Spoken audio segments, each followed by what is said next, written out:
Merci beaucoup. Merci à vous tous et toutes d'être présents, de nous avoir rejoints ce matin pour cette conférence de presse avec Samuel Vandal, président des jeunes agriculteurs, qui est chez lui dans son exploitation, et moi-même à Paris, au siège de la FNSEA.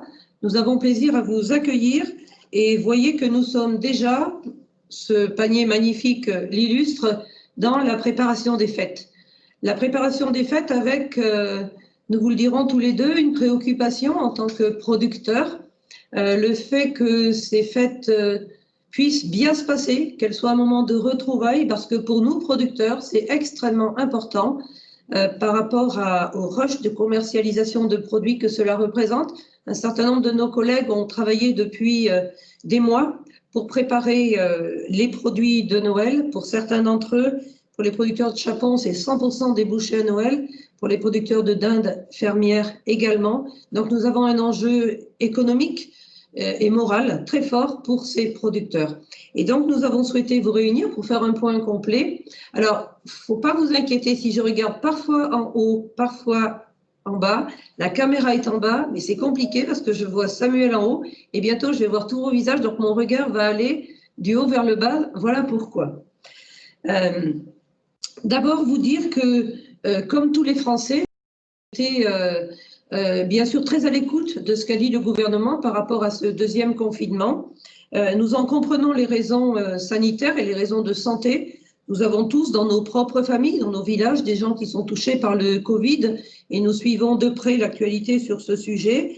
Nous comprenons que les Français ont moyennement le moral par rapport à ce moment où nous sommes confinés chez nous. Bien sûr, le fait que ce deuxième confinement est comme horizon les fêtes en rajoute par rapport à l'inquiétude. Les commerces vont-ils ouvrir ou pas? Nous avons aussi dans nos relations des restaurateurs, des commerçants qui, pour certains, savent que ça va être très difficile si ça ne réouvre pas. Et donc, nous sommes très solidaires de toutes ces professions avec lesquelles nous sommes en contact.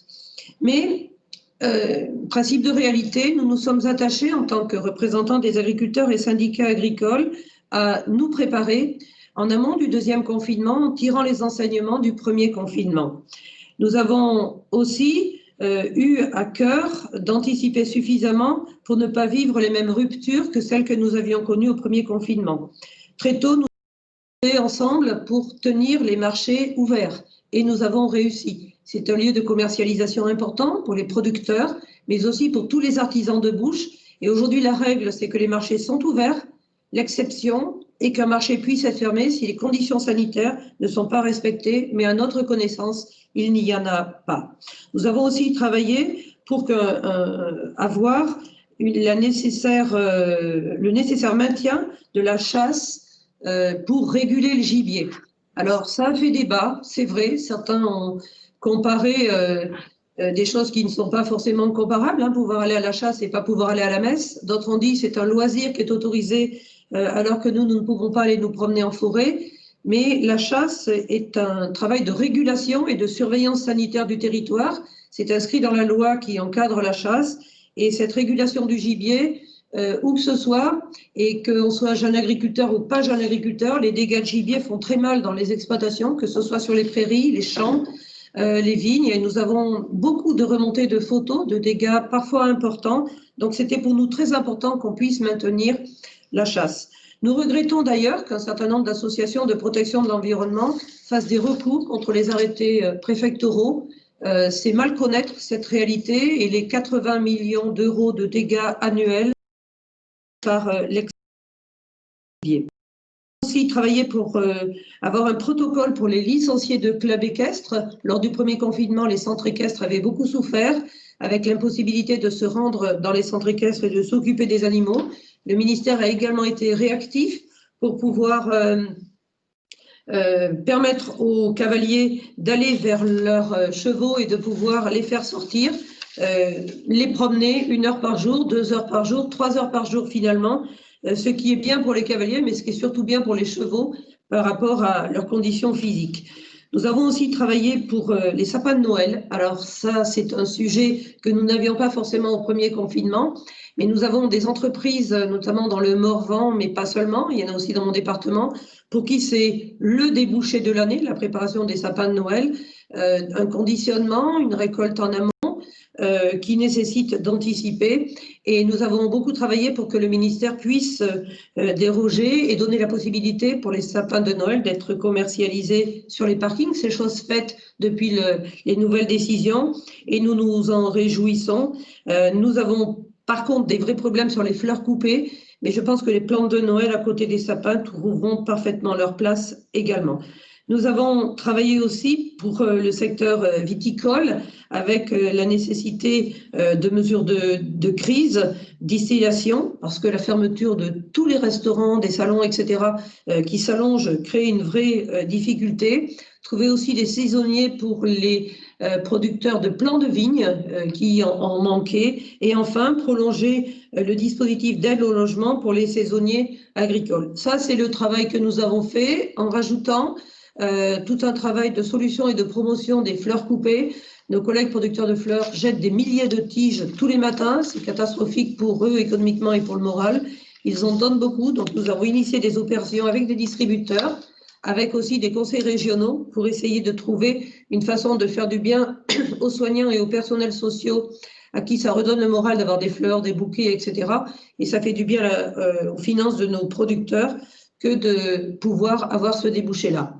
Voilà tout ce que nous avons engagé. Je reviendrai aussi par la suite, mais Samuel va vous dire aussi enseignement du premier confinement et pourquoi nous nous retrouvons aujourd'hui. Merci Christiane.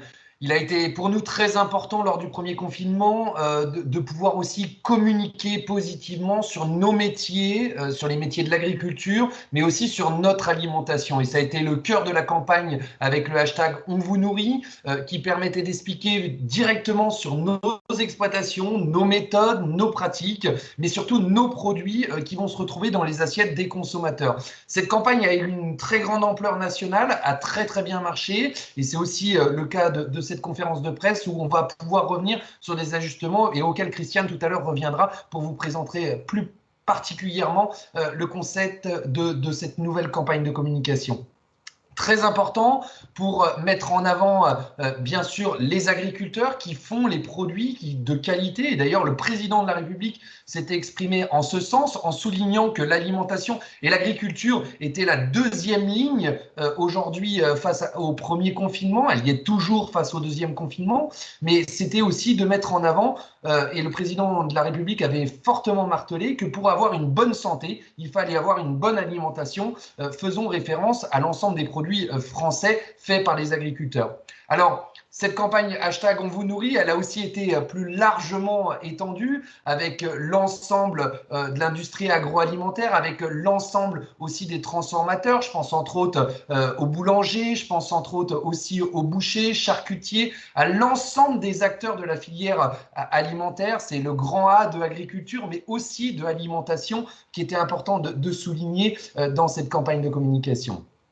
Alors, vis-à-vis de ce premier confinement, il s'agit aussi d'en tirer les enseignements pour aller plus loin et mieux réagir face à ce deuxième confinement.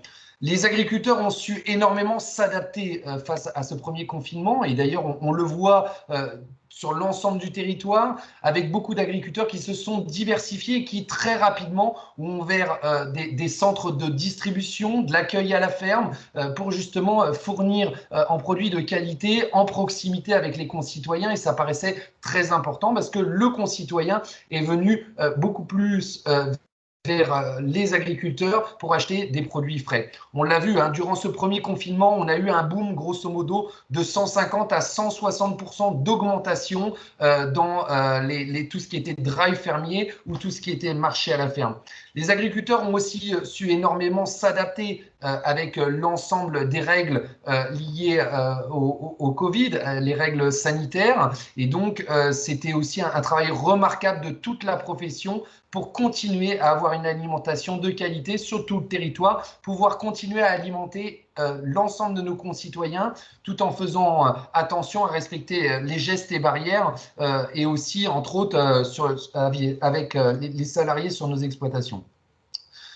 On est aujourd'hui plus fort, plus prêt justement à répondre aux attentes du concitoyen vis-à-vis de la distribution, avec une particularité, c'est qu'aujourd'hui on est à l'approche des fêtes de Noël et donc les produits sont un petit peu différents, mais on va y revenir tout de suite après. Et je laisse la parole à Christiane qui va pouvoir nous faire un état des lieux assez complet de l'ensemble des productions et des difficultés que l'on rencontre aujourd'hui.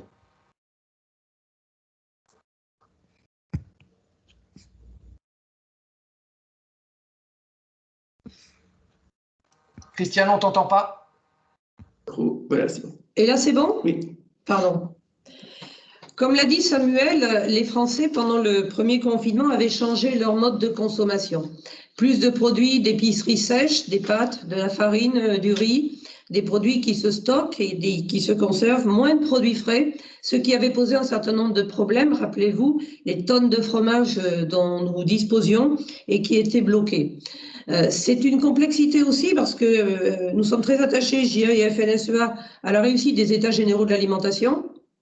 Et pendant les États généraux de l'alimentation, il a été demandé aux agriculteurs de segmenter plus leur production pour répondre aux attentes diversifiées des agriculteurs.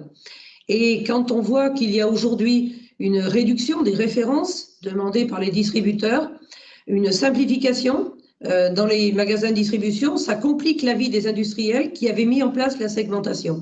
Le secteur laitier, par exemple, a moins 35 à moins 40% de ventes en restauration hors domicile. C'est une vraie complexité à assumer parce que ce sont des formats différents du coup qu'ils leur restent sur les bras et qu'ils ne peuvent pas écouler en grande distribution ou en petit commerce. Dire aussi que les Français ont eu aussi le plaisir de cuisiner lors du premier confinement. Cette fois-ci, les choses sont un peu différentes avec les cantines ouvertes, même si malheureusement, seulement 50% des scolarisés fréquentent la cantine comme d'habitude. Ça veut dire qu'elles ne font pas le plein.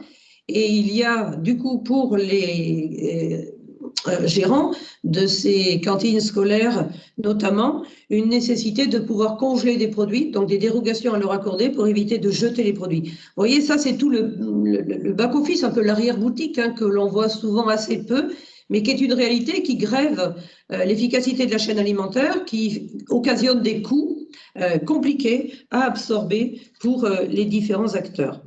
Alors, bien sûr, le fait que les restaurants soient fermés, et nous comprenons la forte inquiétude des restaurateurs qui, pour certains, vont perdre en un an tout ce qu'ils avaient mis de côté et revenir à la case zéro de leur installation avec des taux d'endettement importants.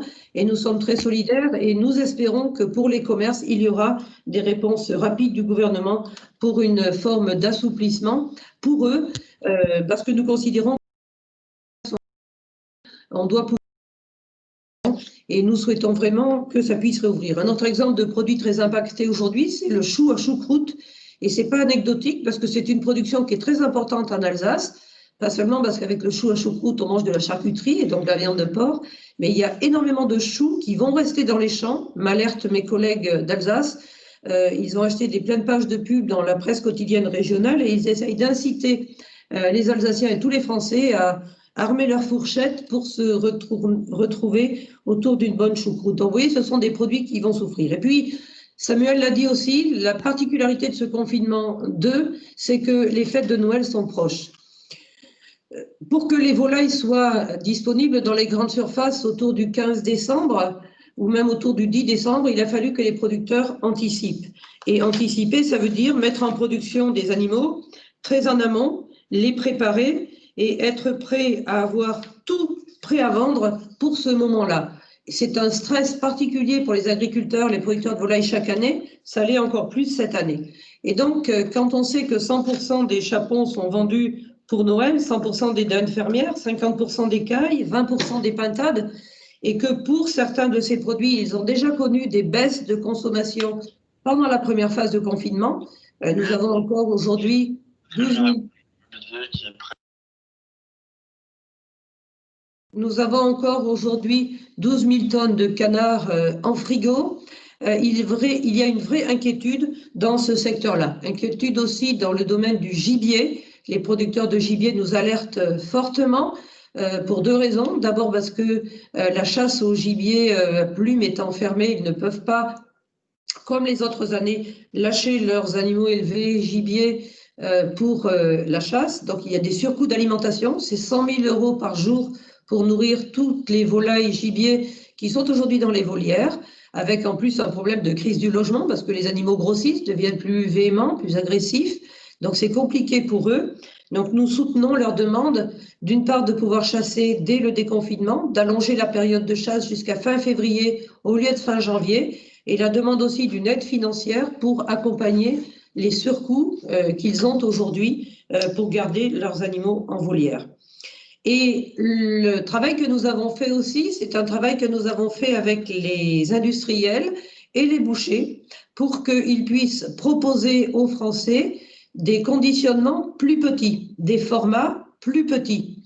Un chapon entier pour une famille qui sera contrainte à 6 au lieu de 12, 13, 15 autour de la table, ça ne marchera pas. Donc l'industrie de la volaille, les bouchers sont en train de travailler d'arrache-pied, en train d'innover pour proposer des produits qui seront plus adaptés au format des familles. L'important, c'est de se réunir. Les Français ont besoin, pour retrouver le moral, de se réunir, mais avec des formats qui conviendront. Donc, nous avons anticipé avec les industriels et les bouchers pour qu'ils puissent offrir.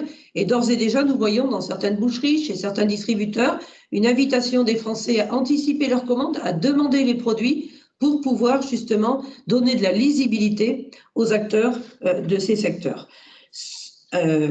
Enfin, sur les productions, j'ai cité les éleveurs de pintades, cailles, pigeons qui ont perdu 25 à 30% de leur chiffre d'affaires sur le premier confinement. Une enveloppe de 3 millions a été décidée. Elle est à l'étude sur le mode de distribution, mais elle va être vraiment nécessaire. Nous avons eu des problèmes sur les viandes de veau qui n'ont pas non plus rencontré leur marché.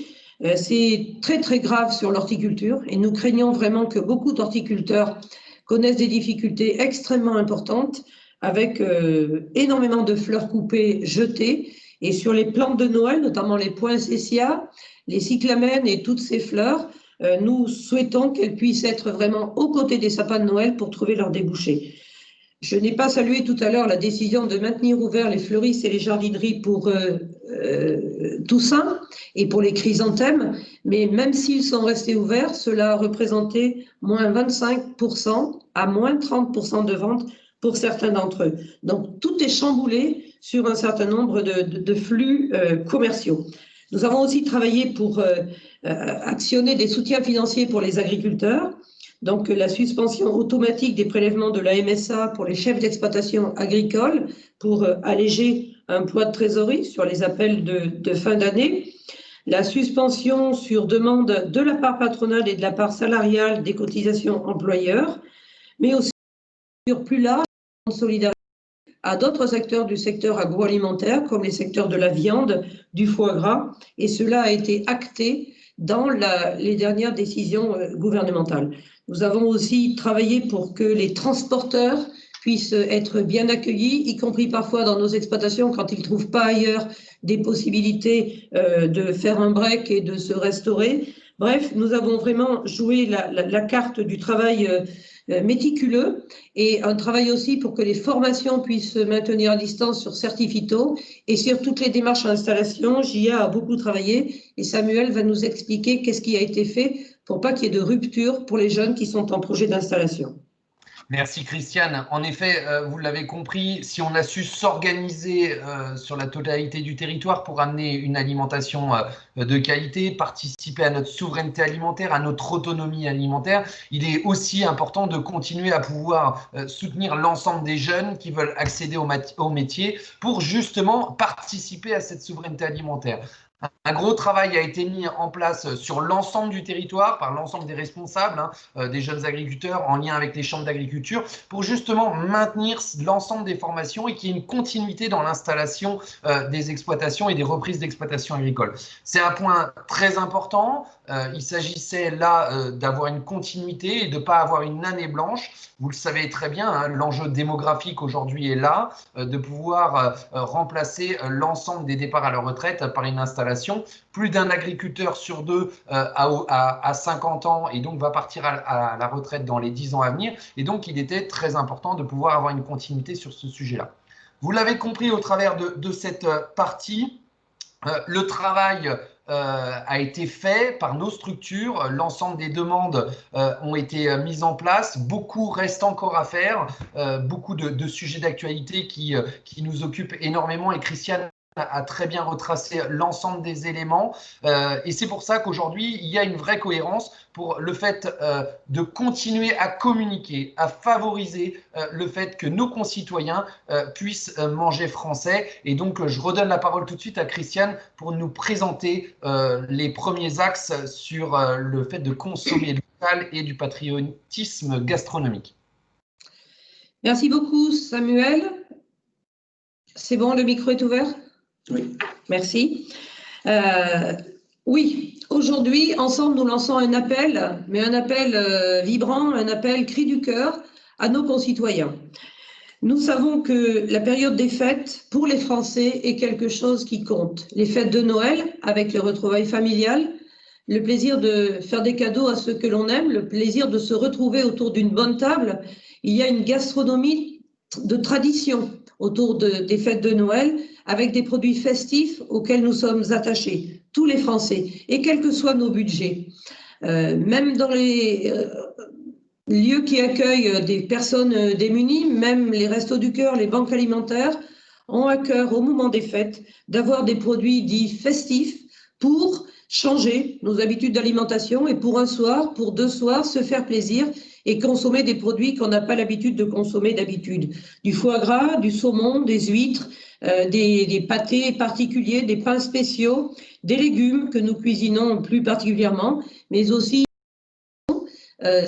pour lesquels Jérôme Despé nous dira tout à l'heure un mot, à la fois sur les difficultés rencontrées et tout ce qui a été fait, mais aussi sur la nécessité de continuer à faire sauter quelques bouchons de champagne ou de pétillant, ouvrir quelques bonnes bouteilles de nos viticulteurs français qui sont à la peine en ce moment.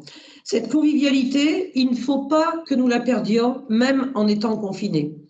Mais j'ai confiance parce que les Français ont montré pendant la première période de confinement que autour de la table, en faisant du pain, des gâteaux, en mangeant beaucoup de farine et d'œufs d'ailleurs, ils se sont fait plaisir en cuisinant ensemble. Et je suis sûre que dans la morosité ambiante, beaucoup de familles, beaucoup de parents, de grands-parents auront à cœur de réunir tous les leurs, les enfants, les petits-enfants, pour pouvoir justement se retrouver ensemble. Alors oui, nous serons peut-être moins nombreux. Oui, certains ne pourront pas traverser la France, mais je suis sûre que partout, et aussi avec des tweets apéros qu'on sait faire aujourd'hui, nous aurons plaisir à lever un verre ensemble pour célébrer ces fêtes-là. Donc, j'appelle les Français vraiment à garder ces traditions chevillées au cœur et au corps et à garder une place dans leur budget pour ces bons produits français tels qu'ils sont là aujourd'hui, ces produits festifs auxquels nous tenons tant. Et puis la deuxième raison, c'est que nous avons besoin, vraiment besoin des consommateurs. Et cet appel, c'est aussi un appel très fort pour que les consommateurs soutiennent les producteurs comme ils l'ont fait lors du premier confinement, plus même que lors du premier confinement, parce que cette fois-ci, il y a des produits qui, juste après Noël, n'auront plus de valeur. Un chapon le 10 janvier, malheureusement, il sera reclassé dans la vente classique. Beaucoup de produits, s'ils ne trouvent pas débouchés, seront recyclés dans la vente classique, voire seront bradés. Et donc, c'est vraiment un appel à la promotion des produits français, des produits de la gastronomie française. Bien sûr, nous parlons de souveraineté alimentaire tout au long de l'année et c'est important de pouvoir nourrir les Français. Mais là, c'est vraiment le maintien de traditions gastronomiques, familiales, festives, de convivialité. Et je suis sûre que les consommateurs aspirent à cela. C'est vraiment tous ensemble, nous producteurs, qui avons tout préparé pour que ces fêtes se passent comme d'habitude. Et vous, consommateurs, qui êtes en attente d'un moment plus joyeux, plus gai, égayez nos tables avec tout ce qui fait le bonheur de se retrouver autour de la table. Et les consommateurs sont appelés. C'est vraiment le meilleur gage de confiance, d'amitié, de solidarité entre tous les acteurs. Et c'est pour ça que le mot « ensemble » n'a jamais eu autant d'importance pour nous. On voit fleurir plein d'actions de solidarité sur le terrain que certains médias relaient, et c'est très bien. Restant confiné chez moi un peu plus la semaine dernière, j'ai plus vu les journaux télévisés et j'ai vu que certains mettaient en avant des initiatives positives réalisées sur les territoires ou dans les villes pour justement casser un petit peu les barrières et casser l'isolement. Eh bien, c'est ce que nous voulons démultiplier. Donc, appel aux consommateurs, vraiment, pour qu'ensemble, nous puissions faire que ces fêtes de Noël soit une réussite. Mais Samuel va nous dire que l'appel, il est plus large aussi au-delà. Alors, vous l'avez compris, cet appel et puis cette bannière, elle rejoint aussi la campagne lancée par Julien Denormandie, le ministre de l'Agriculture, qui se nomme Plus près de vous et de vos goûts. C'est une campagne et un appel très large que l'on veut aujourd'hui au travers de cette conférence de presse et du clip qui vous sera présenté après. Un appel à tous les acheteurs pour privilégier la consommation locale et soutenir les agriculteurs sur le territoire. Un appel à l'ensemble des acteurs du territoire, les collectivités locales qui ont en charge la restauration hors domicile, hors foyer. C'est un appel à tous les acteurs de la grande distribution dans le respect d'un prix rémunérateur pour les producteurs, parce que si demain on veut continuer à avoir une souveraineté alimentaire forte, il faut que l'on puisse avoir des agriculteurs nombreux sur le territoire et donc il faut qu'ils puissent avoir une rémunération juste. C'est un appel aux consommateurs qui a la possibilité de donner la visibilité aux producteurs en anticipant les commandes des produits festifs. C'est un enjeu collectif avec aussi les restaurateurs, les boulangers, les bouchers. En fait, c'est le grand A de l'alimentation que l'on veut remettre au cœur de cette campagne avec l'ensemble des acteurs. C'est un appel au patriotisme gastronomique et Christiane l'a dit juste avant.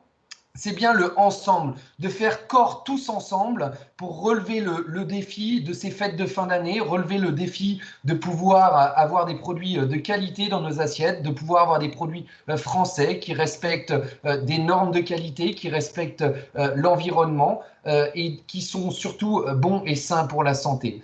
Aujourd'hui, on parle beaucoup d'installation, on parle beaucoup d'agriculteurs, mais si jamais demain il n'y a pas ce soutien de la population, s'il n'y a pas ce soutien de l'ensemble de nos concitoyens et de l'ensemble de la filière agroalimentaire, on ne pourra plus parler de souveraineté alimentaire en France. Donc d'ores et déjà, on a besoin de cet appel, on fait un appel à l'ensemble des acteurs, mais je souhaitais aussi et on souhaite les remercier parce qu'au travers de beaucoup de petites vidéos, au travers de beaucoup de petits TikTok sur l'ensemble des acteurs de la transformation, ils ont mis en avant nos produits lors du premier confinement et aujourd'hui on leur demande d'aller plus loin. Christiane l'a dit, le moment de Noël, c'est un moment où aussi on cuisine énormément, on met en avant des belles tables, des beaux produits avec du vin, avec du foie gras, avec des super plateaux de fromage et aujourd'hui il est important qu'on compte sur eux, encore une fois, pour aller plus loin et mettre en avant nos beaux produits.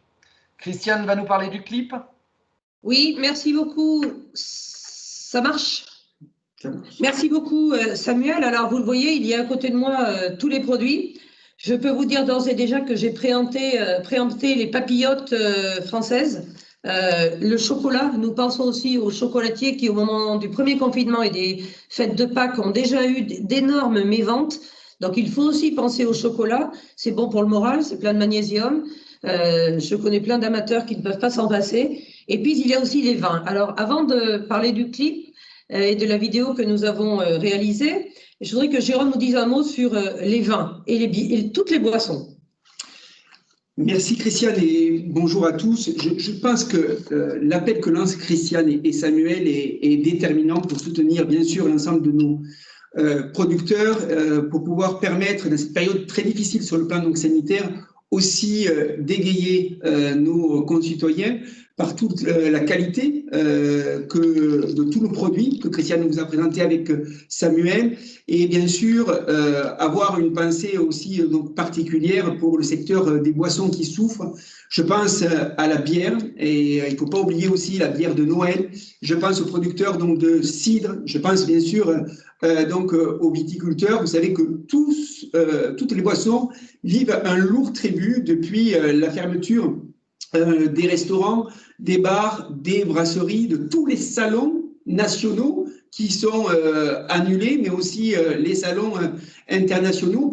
Nous avons payé un lourd tribut puisque nous avons perdu 65% sur les boissons de chiffre d'affaires en France dans la période du premier confinement. On a eu un rattrapage au mois de juillet et août parce que nos concitoyens ont pu prendre quelques jours donc de vacances, d'éléments donc de convivialité, et nous espérons que ça va être de la même sorte au moment donc des fêtes donc de Noël, où nous espérons aussi et nous serons aux côtés des restaurateurs pour qu'ils puissent ouvrir, parce que c'est aussi important de pouvoir se cultiver cet art de vivre donc à la table, bien sûr chez nous, mais aussi aux côtés donc des restaurateurs, pour que nos concitoyens puissent reprendre aussi des habitudes et des moments de convivialité et de pouvoir égayer ces moments-là.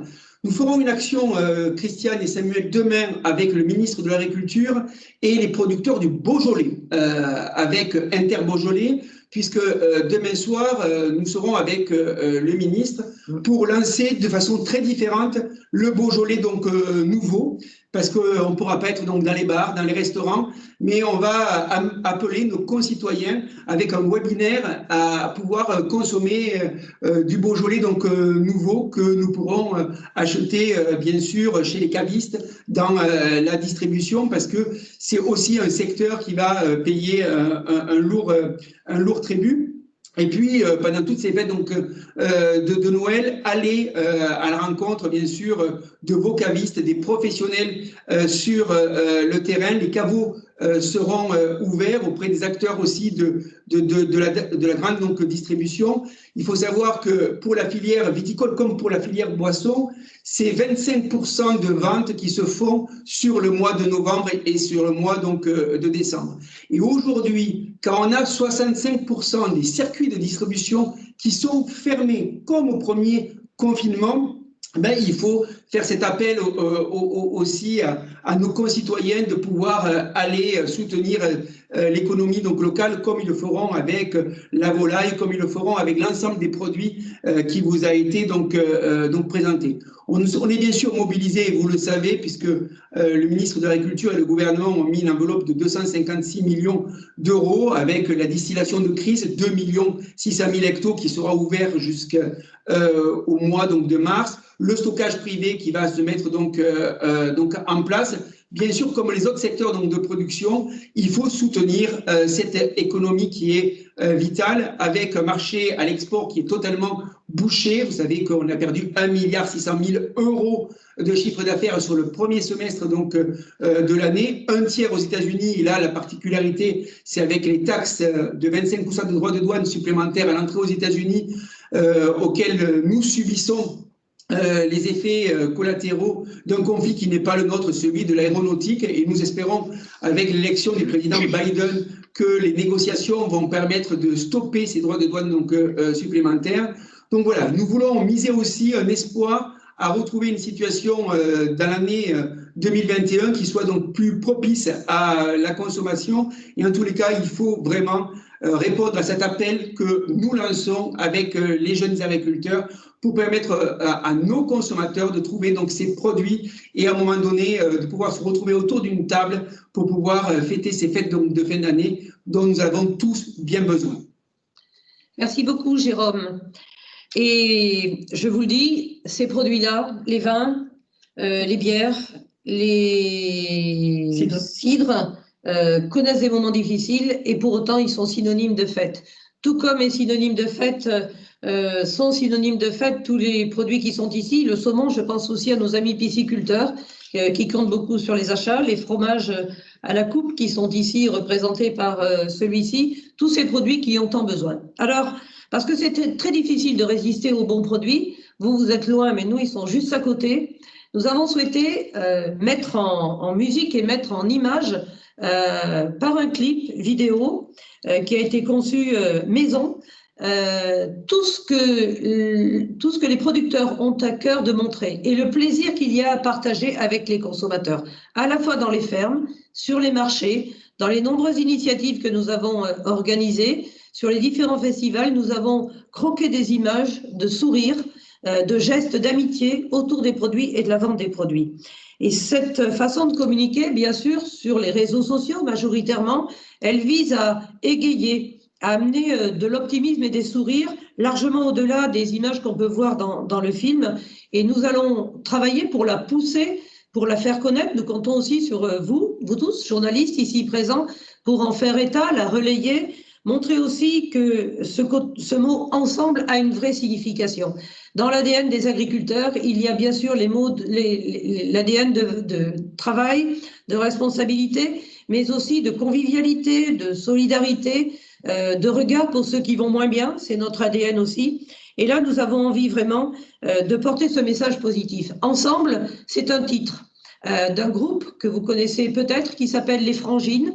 La chanson a été écrite par Vianney et par Les Frangines et nous nous sommes rapprochés de la maison d'édition, de la maison de production, Joe & Co, qui très gentiment, très généreusement, après que nous ayons expliqué notre projet et les problèmes des agriculteurs, a accepté de nous mettre à disposition cette chanson et je le remercie 1000 fois d'avoir accepté parce que vous allez voir qu'elle est très symbolique sur le texte. On reconnaît bien la patte de Vianney. Elle est très symbolique pour nous parce qu'elle dit des choses profondes et importantes qui sont les valeurs que nous partageons et elle bonifie les images qui vont s'enchaîner sous vos yeux aujourd'hui. Donc nous le dévoilons ce matin, nous la dévoilons ce matin, cette vidéo. Entre clip et vidéo, il y a féminin et masculin, pardon.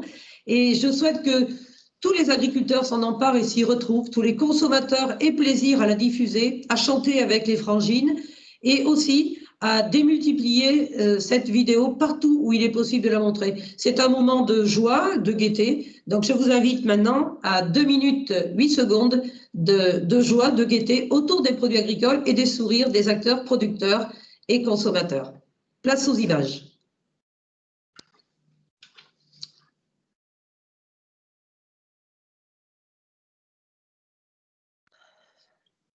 Et là, il faut que ça marche. C'est bon. Ah, il n'y a pas le son?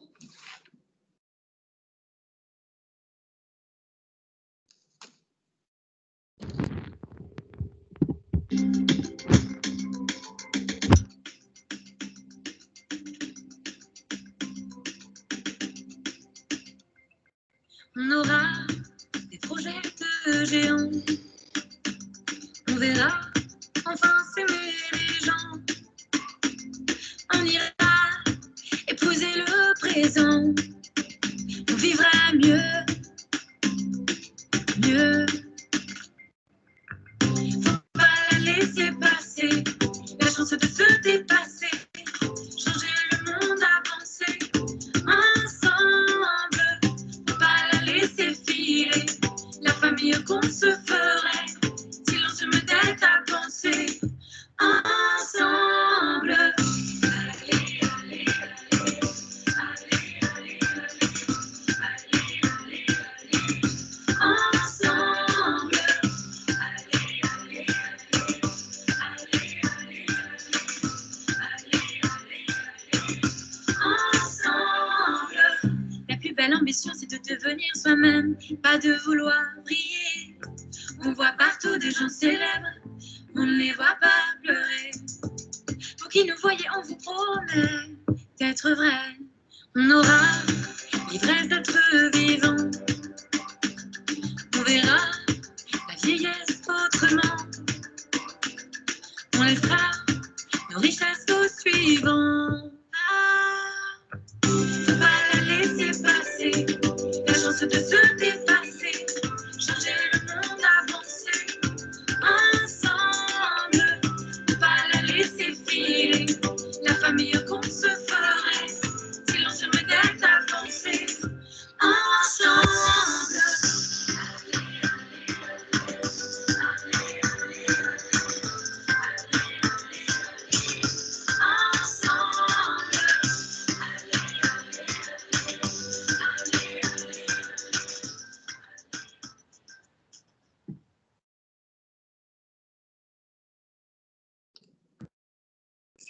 C'est bon, on nous entend?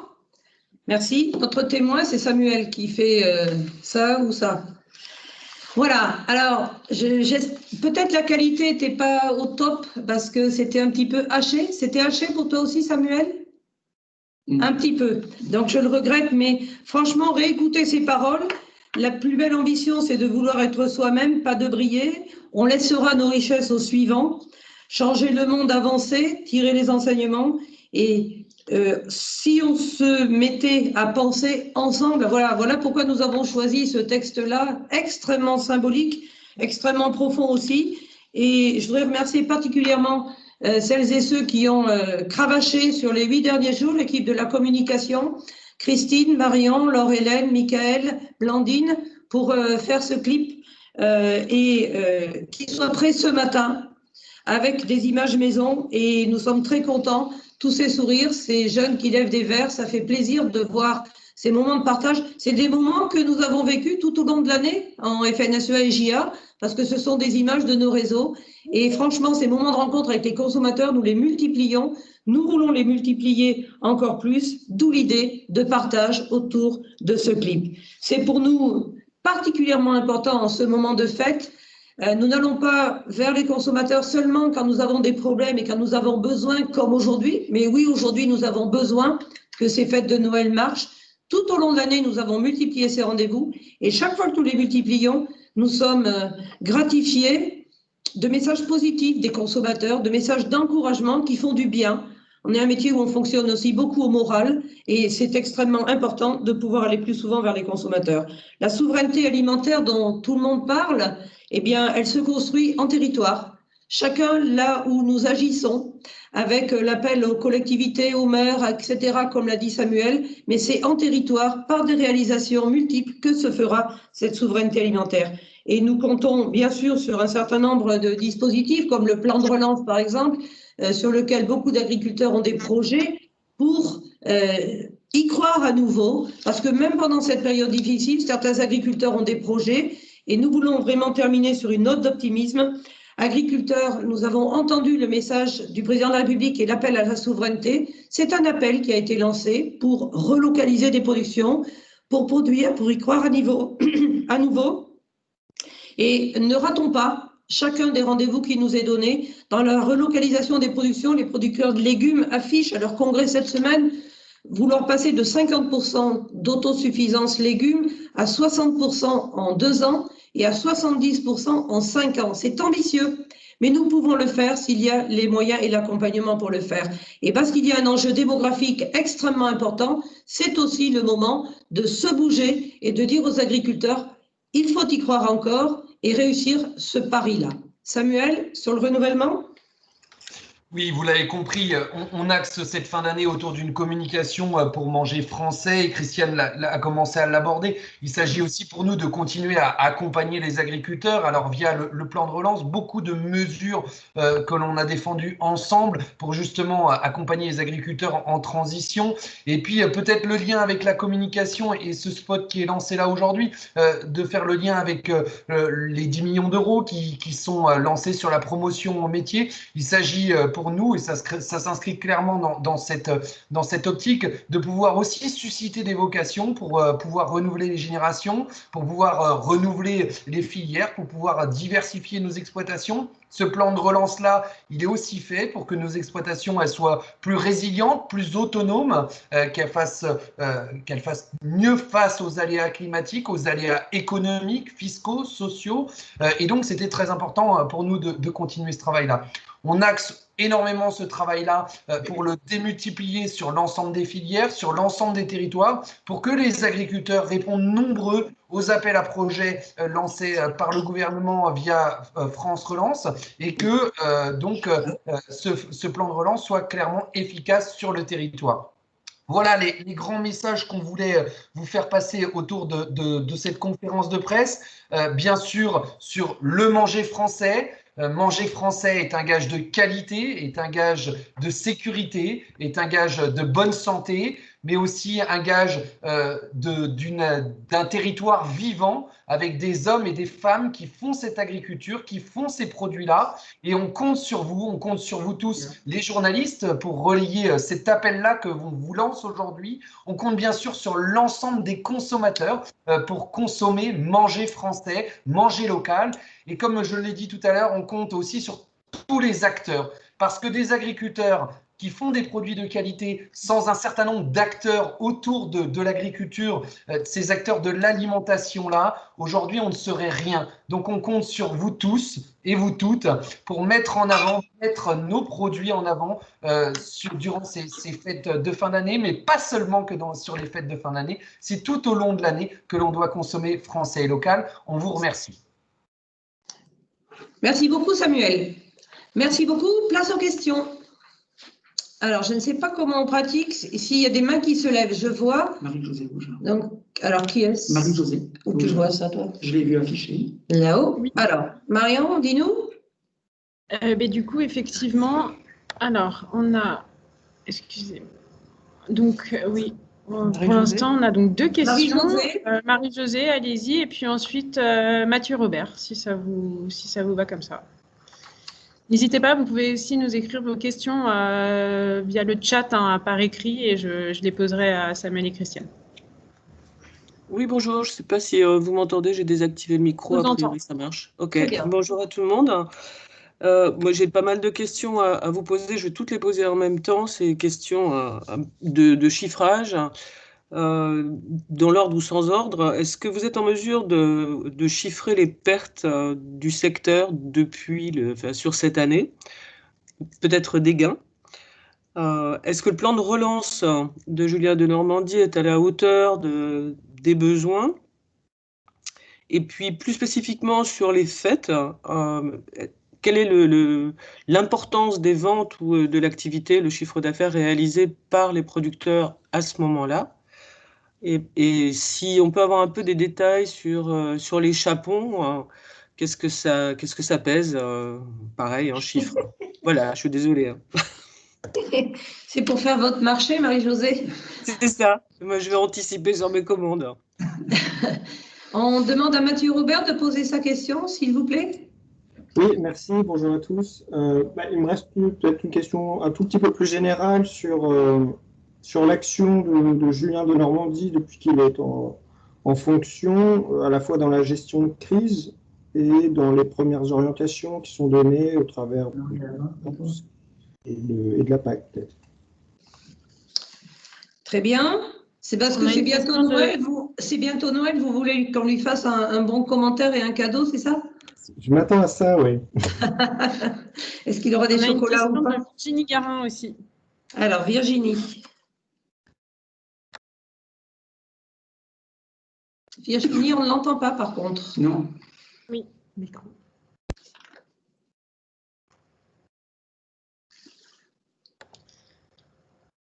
Non, on n'entend pas Virginie Garin. Ne t'entends pas pour ta question. Ah oui, ça a marché là. Tu avais réactivé ton micro. Les chiffres, on les a pas. Sinon, tu peux me la poser par écrit et je la dirai à l'oral. Vous m'entendez? Oui, là on t'entend. Pardon, excusez-moi. Donc, bonjour. Alors, j'avais une question sur l'adaptation des producteurs pour les fêtes. Christiane, quand tu parlais des volailles, par exemple, ça veut dire que les animaux sont abattus plus petits pour pouvoir faire proposer des formats plus petits aux familles, c'est ça? Quels sont les exemples qu'on peut donner pour l'adaptation à la situation actuelle pour Noël? Ok, très bonne question. Très pratique, très cuisinière. Et je me sens concernée. Là où nous devions être 15, nous serons 7. Donc, je me sens concernée. Alors, répondre... je vais commencer par cette question-là. Non, ce n'est pas possible d'abattre des animaux plus petits, plus jeunes, etc.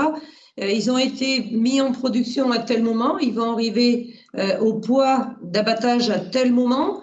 Et il y a aussi, au-delà du poids, une question de maturité de la viande. S'ils sont trop jeunes, la viande, elle est plus goût d'eau que goût de bonne viande.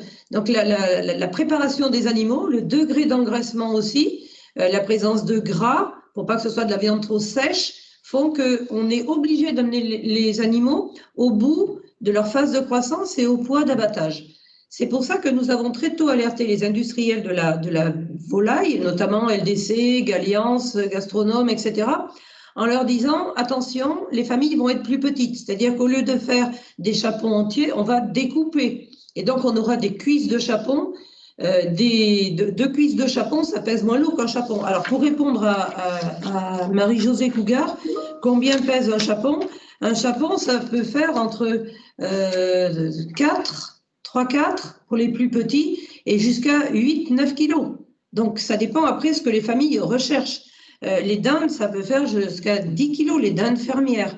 Donc, il y a des formats, il y a une gamme de poids déjà aujourd'hui, mais pour 6 personnes, c'est évident qu'on ne peut pas mettre un chaperon au four, sinon on en mange pendant 3 jours et ça lasse tout le monde. Donc, on a demandé du conditionnement, des filets, des rôtis, ficelés, jolis, décorés. Et les industriels de la volaille que j'ai eu au téléphone il y a déjà 2 semaines, en lien avec Envol et avec la CFA, la Confédération française de l'aviculture, se sont engagés à faire plus de découpes.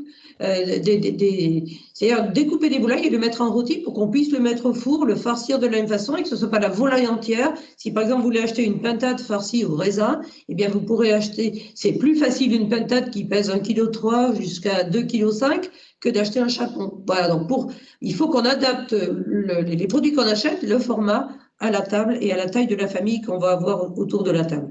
Donc là, ils sont tous au boulot pour faire ces propositions-là et pour qu'on puisse manger des bons produits prêts, bien maturés et au bon moment. Sur la question du chiffre d'affaires, et plutôt, moi j'ai plutôt, Marie-Josée, par rapport à votre question, les volumes de vente. C'est-à-dire que pour les chapons, c'est 100% des ventes qui se font au moment des fêtes. On ne mange pas de chapons en dehors des fêtes de Noël. Et d'ailleurs, les éleveurs ne mettent pas en production des bandes de chapons dans leurs élevages. C'est 2 millions de chapons que les Français achètent chaque année. 2 millions de chapons. C'est 1 million de dindes de Noël qui sont achetées traditionnellement. 4,2 millions de pintades. Mais par exemple, les pintades, sur la première partie du confinement, comme c'est une volaille que les gens achètent peu chez eux, ils ont perdu l'habitude, et elle est moins présentée aussi chez les distributeurs, elle est plutôt consommée au restaurant. Sur le premier confinement, la vente de pintades a baissé de 13%. Donc pour la filière, c'est une catastrophe, et parlant avec les acteurs très nombreux dans ma région récemment, ils s'inquiètent même de la pérennité de la filière et de la génétique des pintades si la consommation venait à continuer à baisser de cette façon-là. Donc, si on veut sauver le soldat Noël, il faut vraiment sauver le soldat Noël, c'est l'étendard de ralliement. Pour sauver le soldat Noël, il faut vraiment avoir à l'esprit de mettre ces volailles-là sur la table. Et franchement, une petite pintade, je ne vais pas dire que ça remplace un chapon, sinon je vais avoir tous les producteurs de chapons sur le dos, mais une petite pintade pour une famille de 4, 5, 6, c'est quelque chose qui est très goûté également. Le foie gras, c'est 80% des ventes qui se font sur les 3 semaines avant Noël. Donc, ce sont des quantités phénoménales qui ont été préparées. Alors, ça a une durée de vie un peu plus longue quand on l'achète en bocal, comme il est là aujourd'hui. Et quand c'est du foie gras frais qui a été fait par les traiteurs, bien évidemment, qui dure beaucoup moins longtemps. Jérôme est en train de vérifier quelle est sa date limite de péremption, il va nous dire. Donc voilà, pour ce qui est des quelques chiffres pour illustrer ta question. Alors, les pertes globales du secteur, c'est très difficile parce qu'on avait fait ces estimations-là pour le premier confinement, on l'avait fait pour la filière pommes de terre, on l'avait fait pour la filière fleurs, on l'avait fait pour la filière vin, bière, cidre, etc. On va ajouter les chiffres de ce moment-là, mais je ne peux pas dire comme ça globalement, parce que, par exemple, pour les fleurs coupées, il y a eu de la perte, mais il y a eu du rattrapage au moment de la fête des mères. Donc, il faut quand même qu'on fasse le bilan sur l'ensemble de la période. Ce que je peux dire quand même en termes de gains, il y en a eu, oui, c'est vrai. Il y a eu des gains pour ceux qui vendent en direct. Certains producteurs vendeurs directs ont connu des hausses de vente de 20, 30, 40%, qui pour certaines se sont totalement éclipsées au déconfinement, qui pour d'autres ont gardé 15, 20% de clients supplémentaires. Le click and collect, les sites, les drives, tout ce qui a été mis en place montre que les clients sont prêts à continuer à acheter des produits de circuit court s'il n'y a pas la complexité d'aller chercher un peu partout. D'où des initiatives aujourd'hui pour rassembler les produits des producteurs et faire des points collectifs. Il y a eu aussi des gains sur certains produits. Le steak haché a connu un essor extrêmement important. Les Français ont consommé moins de muscles, moins de pavés, d'entrecôtes, de bovins, mais plus de steak haché avec des chiffres importants. Même cette fois-ci, on est à plus 30% d'achat de steak haché, plus 60% sur l'achat de steak haché surgelé. Ça montre bien que ce sont des courses en prévision de moindres sorties, moins souvent des courses et des achats plus importants. Alors, le plan de relance est-il à la hauteur? Samuel dira un mot parce qu'il y a des actions qui concernent très directement les jeunes agriculteurs. Moi, ce que j'ai envie de vous dire, c'est que le 1er juillet, et Jérôme Despé est témoin, l'agriculture n'était pas dans le plan de relance. Quand on a rencontré Julien de Normandie et qu'on lui a parlé de le plan de relance, il nous a arrêtés, il nous dit « Mais attendez, à Bercy, on ne vous considère pas comme un secteur qui a eu une baisse d'activité justifiant votre place dans le plan de relance. » Donc nous, nous sommes insurgés. D'autant que nous avions travaillé dans les groupes du pacte productif avec Bruno Le Maire depuis le mois d'octobre de l'année d'avant pour mettre en avant ce dont l'agriculture avait besoin pour contribuer à la compétitivité de l'agriculture française et au pacte productif, c'est-à-dire le plein emploi, la mise en compétitivité et produire en France. Nous avions mis en avant le plan protéines, les agroéquipements de dernière génération avec notamment le numérique. Nous avions mis en avant beaucoup d'investissements de transition sur le bien-être animal et nous l'avions porté dans le pacte productif. Donc nous l'avons 3 jours après exprimé devant le Premier ministre Jean Castex, à qui nous avons dit l'agriculture a besoin pour se relocaliser, se moderniser et faire les transitions d'être dans le plan de relance. Nous avons été attendus, le ministre de l'Agriculture s'est beaucoup battu. Il y a aujourd'hui 1 milliard d'euros sur la table, 200 millions pour la forêt, c'est bien. On va déjà consommer tout ça. On est en train de travailler pour construire les dispositifs, pour être prêt autour du 10 décembre, faire la communication aux agriculteurs et qu'ils puissent déposer leur dossier dans la foulée. Il y a déjà des projets qui ont été déposés dans le cadre du PIA, le plan d'investissement d'avenir, où des entreprises, surtout des entreprises alimentaires d'amont et d'aval, ont pu déposer un certain nombre de projets. Et je peux vous dire que sur le terrain, les agriculteurs sont en attente de savoir qu'est-ce qu'il y a dans le plan de relance. Jérôme Despé, qui réunissait hier les 13 présidents de région, a eu beaucoup de demandes de savoir qu'est-ce qu'on va pouvoir faire avec le plan de relance. Mais JA a fait des propositions, dont certaines ont été retenues. Samuel va nous en dire quelques mots. Oui, d'une manière globale, la question est-ce que le plan de relance est à la hauteur? Sachez que FNSEA-GIA, on a énormément contribué à la mise en place de ce plan de relance-là et que l'objectif, c'est qu'aujourd'hui, sur le papier, il correspond à nos attentes et à nos demandes. Et après, c'est bien dans la déclinaison, dans l'accompagnement et dans la mise en projet des exploitations qu'on verra s'il a été réellement à la hauteur. Oui, dans ce plan de relance-là, c'est vrai qu'il y a 2 mesures plus spécifiques tournées vers les jeunes. Je vous en ai dit un mot tout à l'heure au travers de la campagne de communication, promotion du métier, et quand je dis promotion du métier, c'est de l'agriculture, mais plus largement sur les métiers de l'alimentation, parce que aujourd'hui, on se rend bien compte que beaucoup d'emplois restent encore à pourvoir sur les métiers en amont et en aval de l'agriculture, et que pour participer à cette souveraineté alimentaire, on a besoin que l'ensemble de ces postes soient pourvus. La deuxième mesure qui permettait, comme vous le disiez et comme le disait Christiane à l'instant, de mettre les agriculteurs en mode projet, en transition sur l'exploitation, c'est la mesure autour du carbone, avec ce bon carbone donc, qui va être débloqué pour les jeunes agriculteurs afin de pouvoir faire le bilan, le diagnostic et pouvoir avoir un guide de préconisation sur les exploitations pour atteindre la neutralité carbone, tendre vers le bas carbone et pourquoi pas mieux valoriser éventuellement le stockage et le captage du carbone demain. Voilà, donc sur ce plan de relance-là, aujourd'hui, sur le papier, eh bien, oui, il est à la hauteur. Maintenant, c'est quand on va le transformer en essai sur nos exploitations, sur nos territoires, qu'on pourra réellement constater qu'il est efficace. Sur la, peut-être juste... il y avait la question sur le ministre, est-ce qu'il est à la hauteur de la gestion de la crise? Très, très sobrement, je pense qu'on a la chance, et Christiane ne me contredira pas, on a un ministre aujourd'hui qui est à l'écoute. Dans cette partie du 2e confinement, on a pris l'habitude de pouvoir faire des réunions toutes les semaines avec le ministre de l'Agriculture pour qu'on puisse lui remonter l'ensemble des problématiques qui sont connues sur le territoire. Et on peut saluer l'esprit de réactivité du ministre et des équipes. Je pense entre autres au sapin de Noël dernièrement. On avait fait la remontée avec Christiane la semaine dernière. Et très rapidement, le ministre s'est déplacé sur le terrain et a pris des mesures pour pouvoir justement continuer la commercialisation des sapins de Noël. Sur la chasse aussi, où il a été aussi très réactif avec le ministère de l'Environnement. Là, d'autres sujets qui arrivent, sur lesquels on a fait des remontées encore vendredi avec Christiane. Christiane l'a dit sur la partie chapon.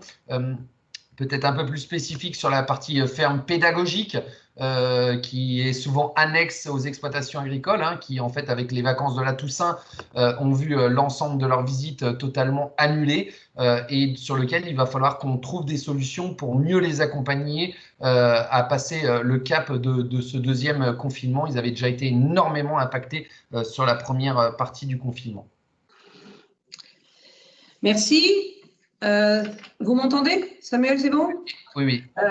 Bon, bien évidemment, le ministre de l'Agriculture a eu un peu son baptême du feu avec le difficile sujet des néonicotinoïdes. À cette occasion-là, il a fait preuve de pragmatisme mais aussi de courage politique. On l'a vu dans les deux assemblées, argumenter, développer, étayer. Et c'est un ministre qui s'implique dans les dossiers, qui travaille. Et c'est vrai qu'il est réactif et qu'il est à l'écoute. Et c'est appréciable d'avoir un ministre de l'Agriculture qui est ainsi accessible, réactif et qui aime clore les sujets. C'est un mot qu'il a employé récemment. On prend un sujet, on le règle et on clôt et on passe au suivant. Et l'autre ministre aussi, avec laquelle nous travaillons beaucoup, je crois qu'il faut aussi le dire, dans les réunions que nous avons régulièrement de la chaîne alimentaire, c'est Agnès Pannier-Runacher, donc qui est à Bercy, ministre en charge de l'industrie, mais qui suit aussi le sujet des relations commerciales, très exigeante, très volontaire, très pugnace pour tenir les engagements de la loi alimentation également, tout comme M. de Normandie l'a fait, et en confiant à M. Papin, Serge Papin, une mission. Et puis un autre ministre avec lequel nous travaillons, c'est M. Griset, qui est donc en charge des PME, TPE. Vu son parcours professionnel, il a beaucoup de sens pratique, il connaît très bien les entreprises et il sait aussi que quand on lui remonte un problème, il faut le régler vite pour faire évoluer la situation. Donc nous avons, pendant ce confinement et puis entre les deux confinements aussi, des relations régulières aussi avec Bercy, Bruno Le Maire. Franchement, sur l'accompagnement pendant ces périodes difficiles, nous avons des ministres à l'écoute, des députés, des parlementaires aussi à l'écoute, auprès de qui nous relayons nos demandes. Je crois qu'il y a une attention vis-à-vis de l'agriculture. Ça montre que le secteur est important, c'est un secteur qui compte et un secteur sur lequel nos gouvernants ont besoin d'avoir un regard attentif et régulier. En tout cas, nous, on tient, on est force de proposition, on est exigeant. Quand ça ne va pas, on le dit aussi, on a cette liberté de parole et cette capacité d'indignation. Et quand il y a des décisions qui vont dans le bon sens, on s'attache à le dire aussi. C'est ça l'éthique, c'est ça l'ADN de notre syndicat. Alors, il y a une question sur les bars et les restaurants à laquelle Jérôme va répondre. Et puis après, il y aura une autre question à laquelle je répondrai. Vas-y, Jérôme. Oui, il y a une question qui a été donc affichée. Je l'ai dit dans mes propos tout à l'heure. Nous serons aux côtés donc des restaurateurs et d'ailleurs nous ferons un point avec eux donc demain pour qu'ils puissent avoir le plus rapidement une réouverture. C'est une nécessité pour les produits donc agricoles, pour les boissons, dans les conditions bien sûr sanitaires et les engagements des professionnels liés aux restaurants, aux brasseries. Qui permettent, dans les conditions donc sanitaires, de pouvoir accueillir des familles donc à table pendant toute cette période-là. Il y a bien sûr, on le sent, on va avoir une réouverture de l'aspect donc des commerces. Penser que les restaurants ne puissent pas donc réouvrir est pour nous un non-sens. C'est pour ça qu'on sera à leur côté. J'ai eu les déclarations de la filière du foie gras où il a été dit que 40% du foie gras est vendu aux restaurateurs pendant les fêtes donc de Noël. Voilà, c'est pour nous indispensable et on sera à leur côté, bien sûr, dans le respect des gestes barrières. Il peut se faire des choses, il y a des protocoles qui ont été mis en place. On pense et vraiment, on remercie tout ce personnel soignant parce que le but pour nous, c'est pas de faire ça dans l'insécurité, mais aujourd'hui, on peut apporter les éléments sanitaires qui permettent de faire réouvrir donc les restaurants pour pouvoir permettre aux agriculteurs de fournir aussi ces restaurants-là. Donc, on sera bien sûr à leur côté. Alors, une question qui enchaîne, c'est celle de M. Ulysse Bélier. réouverture café-restaurant, mais quel serait l'impact d'une prolongation de la fermeture de ces établissements jusqu'en janvier? Ça serait une catastrophe totale au moment des fêtes pour les restaurateurs eux-mêmes et pour nous. Donc le foie gras, 40% vendu au restaurant, toutes les pièces de bœuf, tous les canards, les pintades, tous ces produits qu'on a en stock aujourd'hui et qui, parce que les restaurants sont fermés, ça serait une catastrophe complète. Les Français se mettent à manger que du haché, du haché, du haché. C'est une moindre valorisation des carcasses de bovins parce que le haché ne se valorise pas au même prix que l'entrecôte, le filet ou les autres pièces.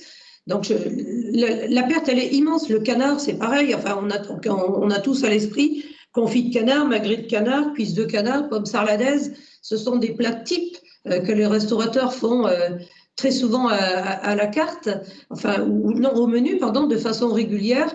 Et donc, pour nous, ce sont des débouchés, tout comme les pommes de terre, qui sont des produits, les frites, on n'en fait pas à la maison parce que ça parfume toute la maison. Ce sont des produits qui se mangent plutôt dans les restaurants. Donc, il y a un type d'alimentation, les gros formats aussi pour les industriels, les seaux de 5 kg de fromage blanc ou de 10 kg de crème fraîche, ça part en restaurant, ça ne part pas en grand distributeur ou chez les épiceries de proximité. Donc, tous les coûts de réorientation de conditionnement, ce sont des chambardements qui sont considérables. Il y a une... Alors, Samuel, vas-y. Peut-être sur la question d'Alexis Marcotte. Aujourd'hui, on n'a pas réellement de chiffres vis-à-vis de la consommation en drive fermier, en direct à la ferme, sur la partie du deuxième confinement. Ceci étant, on peut quand même constater, via les remontées de nos réseaux, que l'engouement via le local ou la distribution directe est beaucoup moins forte qu'au premier confinement. Elle est beaucoup moins importante. Ceci étant dit, on a quand même un petit plus par rapport à d'habitude, mais l'engouement est beaucoup moins fort. On aura, je pense, aussi parce que les Français travaillent plus.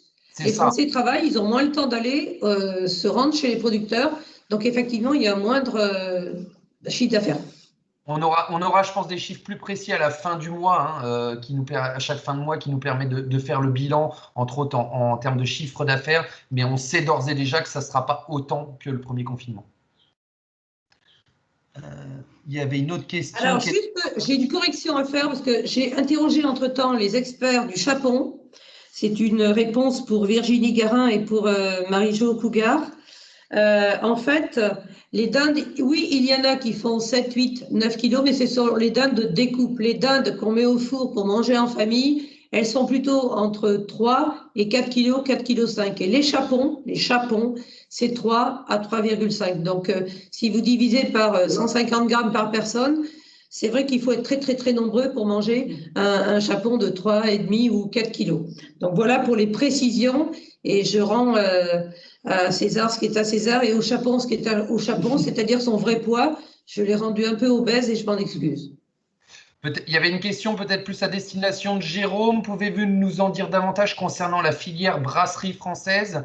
Chiffre de perte premier confinement et derniers éléments sur la fin de l'année, quid de la bière de Noël? Quel impact sur l'amont de la filière? Sur les éléments de chiffres, Christiane nous a évoqué que on est en train de consolider, et c'est pareil sur l'aspect donc des boissons. Ce qu'on peut retirer avec la fermeture de tout ce qui est restauration hors domicile pour donc les boissons dans la première phase donc du confinement.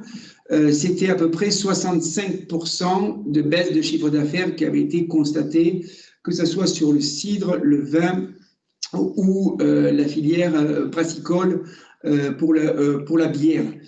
C'était les premiers éléments. Il y a eu un rattrapage qui a été fait avec la période donc, des vacances, donc cet été sur le mois de juillet et août, avec quand même une baisse de consommation dans la grande distribution qui avait été donc constatée aussi durant donc cette période-là. Et bien sûr, le deuxième confinement amène donc une inquiétude parce que le rattrapage qui avait été fait sur le juillet et mois d'août, où on était à peu près à 10% de baisse de chiffre d'affaires pour ces secteurs-là, on est en train de les perdre depuis le mois d'octobre.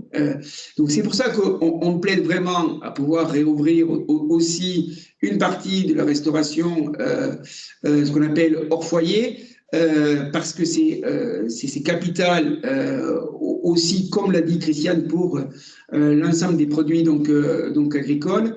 Et bien sûr que si ça restait donc fermé, ça aurait un impact très important sur l'année donc 2020. Mais on aura des éléments consolidés en chiffres dès le début de l'année donc 2021. Il y avait une question sur l'export. Quelle est la part habituelle des produits festifs exportés et y en aurait-il cette année? Oui, on a vu, merci Samuel.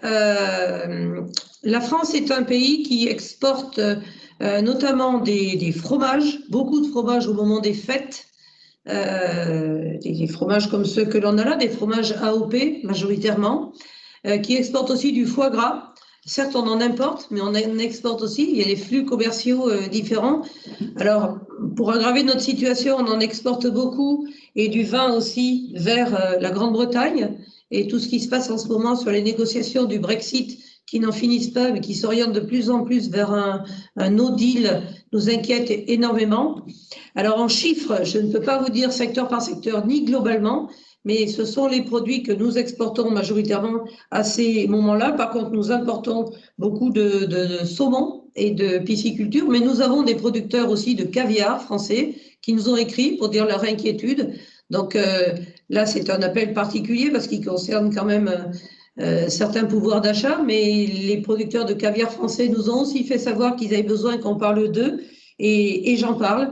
Et pour l'export, je ne vais pas vous donner des chiffres que je n'ai pas un chiffre global, mais par contre, on peut fournir à la personne qui a demandé, puisqu'elle a identifié ces éléments chiffrés. Davantage concernant la filière brasserie. Il y a une question de Valérie Noël, si vous pouvez la prendre, ou Valérie. Lis-nous-la, s'il te plaît. On ne la voit pas. Lis-nous-la. C'est une question orale. Non, c'est à l'oral. Pardon. Vous m'entendez? Oui. Bonjour à vous. J'avais deux petites questions. Je voulais revenir sur le plan de relance et la mise en œuvre des mesures dans les territoires. Ça apparaît assez compliqué du côté de l'agroalimentaire, des entreprises de l'agroalimentaire. Enfin, les dispositifs sont compliqués, la mise en œuvre est compliquée, pour s'y retrouver, c'est compliqué. Est-ce que vous travaillez avec les territoires, les régions, le ministère, sur des guichets uniques ou sur une organisation qui permettrait aux agriculteurs d'avoir un accès plus simple aux mesures? Ça, c'est une première question. Et la deuxième question, c'est est-ce que jusqu'où, entre guillemets, vous êtes prêt à aller pour voir, dans le soutien à la restauration et à la RHD et à tous ces secteurs pour qu'ils soient réouverts le plus rapidement possible? Alors, sur la première question, bon, j'ai une troisième question. Alors, troisième question, et puis je vais répondre. Allez-y. C'est qui la troisième question? Non, il n'y en a pas? Non, alors je réponds aux deux premières. Valérie, votre main est encore levée. Peut-être vous voulez poser votre troisième question, mais le micro est fermé, Valérie. Non, c'est bon, je retire ma main. Merci. Pardon, merci. Alors, sur le plan de relance, bon, la façon dont nous travaillons, c'est, en ce moment, sont en train de s'écrire les dispositifs, notamment avec France Agrimaire. Nous participons aux réunions thématiques, protéines animales, bien-être animal et investissement dans les bâtiments, investissement dans les abattoirs, agroéquipement, mesures de transition, plantation de haies. À chacun de ces groupes de travail, nous sommes présents. Nous avons fait une réunion de travail conjointe APCA-FNSEA, puisque les chambres d'agriculture sont très impliquées sur ces sujets et seront demain, pas le guichet unique, parce qu'il y en aura d'autres, mais un guichet principal pour se renseigner et déposer les dossiers de demande de subvention. Oui, nous travaillons avec les régions. C'est un travail que nous faisons entre nos FRSEA et les conseils régionaux qui gèrent les PCAE, les plans de compétitivité et d'adaptation des exploitations agricoles qui dépendent de la politique agricole commune et qui ne sont pas encore terminés. Et il y a bien sûr un travail d'articulation entre ces PCAE et le plan de relance pour optimiser pour les agriculteurs, pour ne pas faire de doublons de financement, voir quels publics ont besoin, est-ce que les publics qui ont déjà eu peuvent revenir. Donc c'est ce travail-là que nous faisons. Pour l'instant, tout ce qui se fait n'est pas visible. Mais nous avons des dossiers complets. Vous voyez, j'ai ici le dossier plan de relance, c'est celui de fin octobre, où nous avons écrit fiche par fiche tout ce qui est en train de se préparer pour porter à connaissance des agriculteurs. Pour vous donner un exemple précis, pour les acquisitions d'agroéquipements, il y a une liste positive qui a été établie. Donc on saura quel type de matériel est financé. Des endaineurs, des faneuses pour faire du foin dans telles conditions, du séchage de fourrage en grange pour faire du meilleur foin, pour avoir plus de protéines, qui croisent à la fois agroéquipement et plan protéines. Sur le plan protéines, il y a tout le matériel de récolte, de séchage, de conditionnement qui est écrit aussi, donc c'est une liste positive. Sur les haies, il y a également tout le descriptif. Donc nous connaissons ces sujets-là, mais comme ils ne sont pas finalisés, qu'ils ne le seront que fin novembre et rendus publics début décembre, eh bien, on ne diffuse pas d'informations approximatives ou provisoires. Idem par rapport au diagnostic carbone. Il y a un travail qui est fait pour savoir quel diagnostic va être choisi. Et ensuite, d'une fois que tous les dispositifs seront prêts et opérationnels, les chambres d'agriculture sont en train de former un certain nombre de conseillers avec des webinaires pour les former à la connaissance des dispositifs du plan de relance, les modes de financement, les objets finançables, comment construire son dossier, à qui s'adresser. Et les chambres d'agriculture seront pour le secteur agricole un guichet unique important. Bien sûr, il y aura aussi les coopératives et les structures économiques, les groupements de producteurs qui sont également associés. L'objectif étant de diffuser le plus largement possible les informations sur les dispositifs existants, le taux de subvention, les conditions pour pouvoir émarger. Alors, si vous interrogez un agriculteur dans la nature, il vous dira « Oh là là, c'est compliqué, je ne sais pas qu'est-ce qu'il y a là-dedans ». C'est vrai, on l'entend aussi. Mais nous, responsables, nous sommes en train d'écrire, de faire des propositions à France Agrimaire et au ministère de l'Agriculture. Nous avons encore beaucoup de réunions de travail, hebdomadaires d'ailleurs, sur le sujet, avec l'objectif d'être prêts fin novembre pour communiquer dans la première dizaine de décembre et que les agriculteurs puissent déposer leur dossier au mois de janvier. Et dans la presse agricole départementale, je lis bon nombre d'articles de la part des responsables des FRSE ou des chambres d'agriculture expliquant qu'est-ce qui va se passer, vers qui il faudra s'adresser et quels sont les dispositifs qui pourront être financés. Donc on est vraiment en train de travailler. Pour le soutien aux restaurateurs, eh bien, nous, on s'exprime en disant qu'on souhaite qu'ils réouvrent.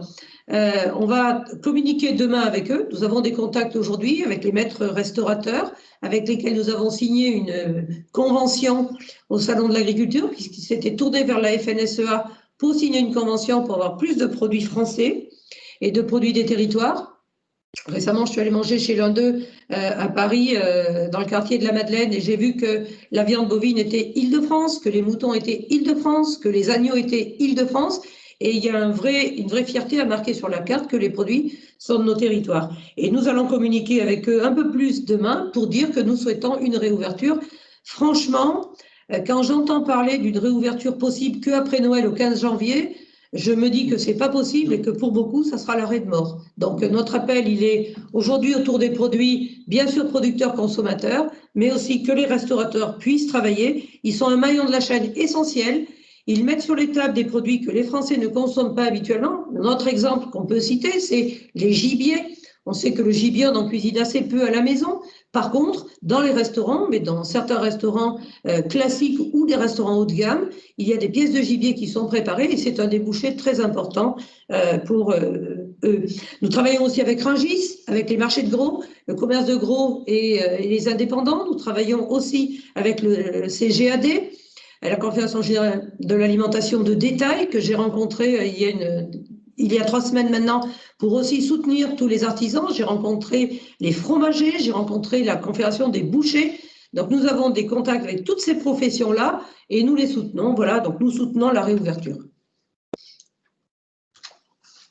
Ok, merci. Voilà.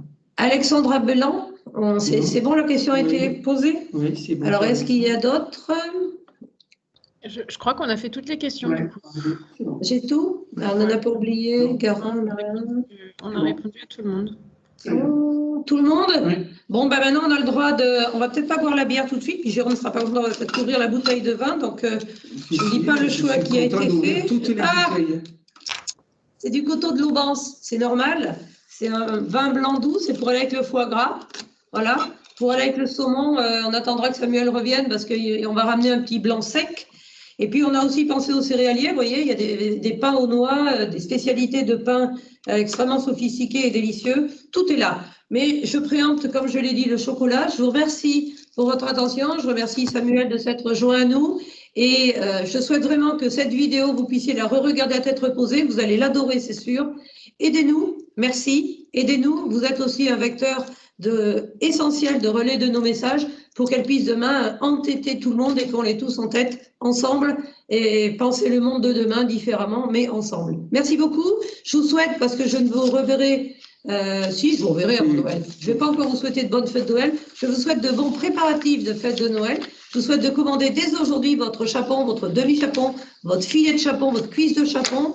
Bref, mangez les bons produits français et les producteurs seront plus optimistes grâce à vous. Merci beaucoup. Merci beaucoup. Portez-vous bien. À bientôt. Au revoir.